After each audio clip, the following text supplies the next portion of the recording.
But Jamie, I'm transitioning to talk about your mock draft because I am excited to have you on the show. The timing aligned very well that you did the mock draft this week on thedraftnetwork.com. If you have not checked it out, everybody please go to thedraftnetwork.com and check out the latest mock draft that Jamie put his blood, sweat, and tears into. So Jamie, it's now time for me to put your feet to the fire, my friend. First question for you. Your favorite fit from this mock draft that you put together? I'm going to go pretty far down the board for this Ooh, one. I like it. I have Oregon tight end Kenyon Sadiq through the Philadelphia Eagles. And I think he's a player that he's gotten a lot of attention over the course of the season, but he's a really special tight end. And I think when you talk a lot about some of these tight ends coming out, they usually excel as pass catchers, and which is why they get talked about in the first round. This is a guy that is an elite pass catcher at the position and also a very, very solid blocker. He is a true all-around tight end in that, again, I'm not saying he's this player, but in that like George Kittle-like mold where he can excel at both areas of the game.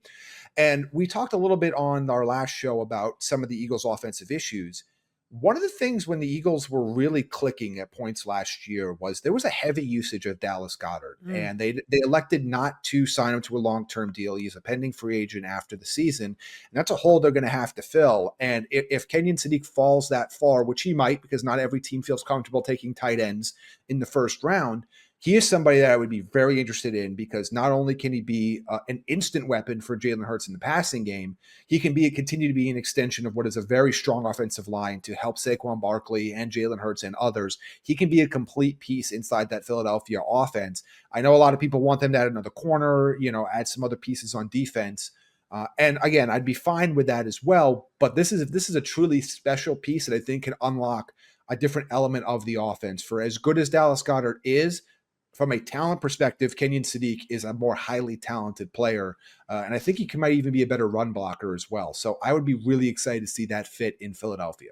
I think that's one that I wasn't prepared for you to answer with, but I'm really glad you went in that direction. And that's Eagles fans. You don't need any more great defensive players. That is not your problem right now. Okay? From Georgia. Yeah, literally. You don't need any more Georgia Bulldogs on your defense, and you definitely don't need any more elite level talent. That is not your problem right now. Your problem is your offense, and that I really like for just the fit overall and the contract component of it that you mentioned about Dallas Goedert. There's a lot of that makes sense to me. Now, I was going to start with the quarterback question, but I decided to go favorite fit first. Now I'm going to ask you about the quarterbacks, okay? So you went Mendoza 3, and you got Moore 4. Why Mendoza over Moore? What is the thing that sticks out to you the most about when you have confidence in these quarterbacks? And I know this quarterback class has been a lot different than what we expected. There have been some different guys that have shown up to the top, that have rise to the top. There have been guys that have underachieved. There have been guys that are probably going to end up going back to school next year that we were excited about potentially coming out this year. So my overall question for you is, why do you have more confidence in Fernando Mendoza at this point over Dante Moore? So I've thought about this a lot because this is going to be, like you said, a fascinating quarterback class. And I'm not sure how much longer we're going to be able to talk about all these quarterbacks because Dante Moore might go back. Yep. Ty Simpson might go back. Lenore Sellers, I expect to go back. Sam Levitt's going to go back. Arch Manning's probably going to go back. Like you're starting to run out of names here in a little bit of guys that are in that first round conversation. Mateer, some of these other guys. With Mendoza, I think the thing that puts him over Moore for me in the end is I think he's two things. I think he's a little bit more polished all around in his game, which makes sense. Dante Moore is a 20-year-old redshirt sophomore. Correct. Who's their first-year starter. So, I mean, that's not a shock. I think Mendoza's got a little bit more arm strength. And I also think Mendoza has really done a good job winning out of structure. And so he has shown he's able to win within and without a structure. And he might be the best red zone quarterback in college football this year. I mean, he has been nails in the red zone. Again, I think it's a razor thin margin between these two. And it'll be really interesting if Dante Moore does come out. I think his potential playoff performance in the college football playoff could make a big difference in whether or not he gets the nod to leave school or to go back for another year. But really, they're both really strong players. Dante Moore looks like he's going to be a dude, whether he comes out this year, comes out a year later, or 2 years, however he wants to use his eligibility. He makes some really, really exciting throws on a weekly basis. He's an exciting player overall. And to me, he looks like a guy that's going to be pretty successful from a tool standpoint at the NFL level. I just think Fernando Mendoza has a little bit more polish right now. Of any of the quarterbacks in this class, he's the one I would feel the most confident starting in week one. I know the NFL is not patient, and he probably won't be the only rookie quarterback to start in week one, but I think he's the one that deserves to have that. But to me, Dante Moore's got a really interesting fit depending on where he ends up. I think here I had him going to the New York Jets. If he falls to a team like the Rams, for example, or somebody that is kind of has a chance to maybe sit him for a little bit, it could be a really interesting option for him. But to me at this stage, I feel really confident about Mendoza 1, Dante Moore 2, and for right now, Ty Simpson 3. I know he's had hit a little bit of a wall here over the last few weeks, but I still think he makes a lot of NFL throws already. Yeah. But again, he's another guy that could go back.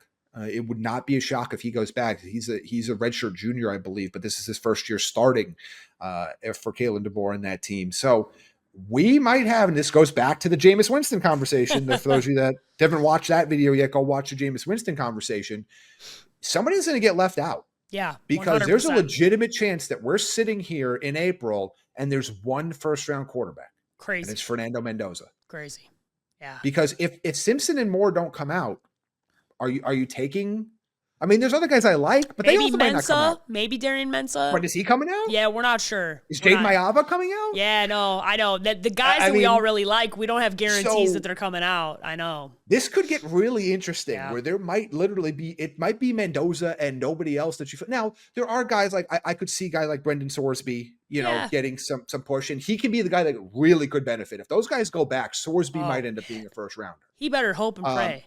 Better hope and pray. So, I mean, we're going to see – it's the draft. We know we're going to see guys get talked up. Of course. I think at this point, it's going to be very fascinating because a lot of teams are like, oh, take a quarterback. Oh, we got 2 first-round picks. We're going to trade up for a quarterback. Well, there's got to be a quarterback there for you to take.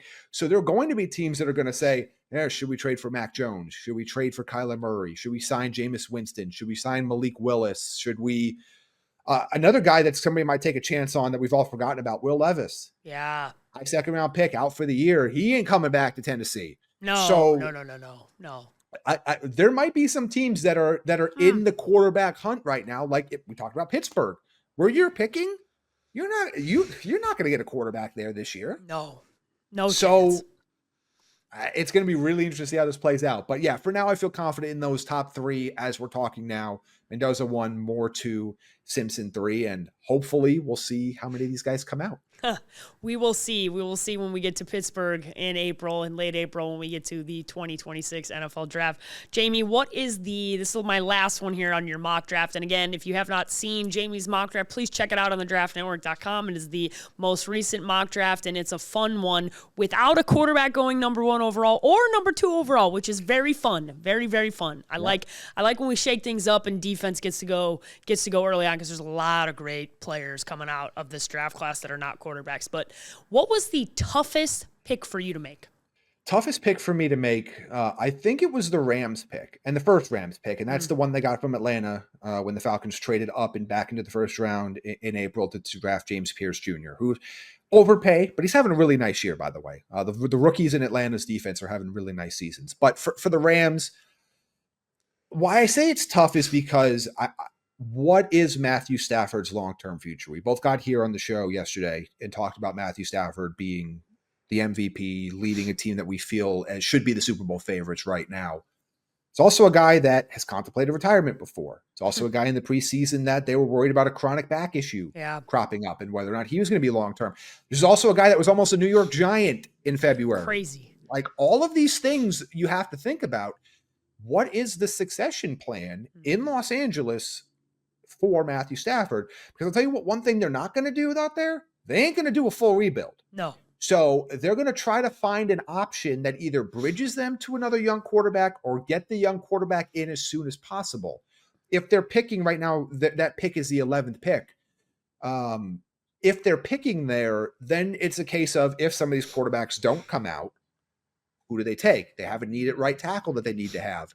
They have corners and safeties that they need to sign. Do they sign their entire roster they have now, or do they only sign one of the units and they leave a hole at one of those spots? Could a Caleb Downs fall to them there? Do they look at a Mansour Delane or a Jamad McCoy at corner? Do they sign their defensive guys and then they're sitting back and saying, okay, we could take a right tackle here to replace Rob Havenstein? Is there a young quarterback that we think, maybe we'll take a chance? In my mock draft, I gave them a Jade Mayava. As I just said, you know what? Let me see if they take a young guy that has a lot of talent, makes some crazy throws. That would be ridiculous. Is a Lincoln Riley quarterback, runs that offense at a high level. And I know that to some people is a detriment and a positive. They're like, oh, well, he's a first read merchant. Well, if the first read's open, what do you want him to do? Like, if you've watched UFC's offense and what Lincoln Riley does, like, what do you want him to do? If the first read's good, then he should go there. Come on now. And that's not saying he doesn't have time to grow. Of course he's got time to grow. But would it be nice to grow for 1 year behind Matthew Stafford and Sean McVay's system with a veteran quarterback? And a veteran quarterback, I think, wouldn't have an issue being a mentor as well. So, or does Matthew Stafford maybe win a Super Bowl this year and say, retire? I'm Jerome Bettis, sayonara. Yeah, for sure. That's my last ride. And then all of a sudden, maybe it's a veteran and a young quarterback. So they're kind of at that pivot point because they've got 2 first-round picks.